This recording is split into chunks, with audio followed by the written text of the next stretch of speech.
बर्तमान आम जो फसल कियार अच्छू ये हूँ आमर ब्रोकोली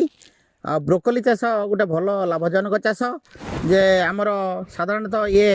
आमर फुलकोबी अपेक्षा अधिका रेट्रे बिक्री हुए किंतु जदि ठीक समय ये ब्रोकोली मार्केट को आसे न आसे ताले यार रेट कमिज तेणु बर्तमान देखा जो ब्रोकोली रे आमर फूल ठीक भाव में आसीपार नहीं तेणु बर्तमान फूल बांधापी फूल आसापी आमको जे कौन करने पड़ो जे अणुसार अभाव है इमतिया हुए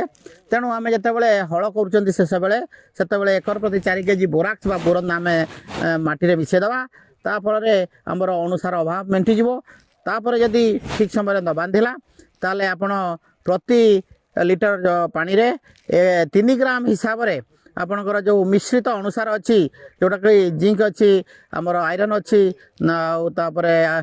मोलिब्डेनम अच्छी बोरन अच्छी सब मिश्रित अनुसार प्रति लिटर पानी रे 3 ग्राम हिसाब से आम मिसई जदि सिंचन करवा आवश्यक पड़े 2 थर सिंचन करवा ये ताले शीघ्र बांधिबो एवं बाजार दर अधिका रहिबो एवं चाषी भाई माने अधिक लाभवान हो पारिबे।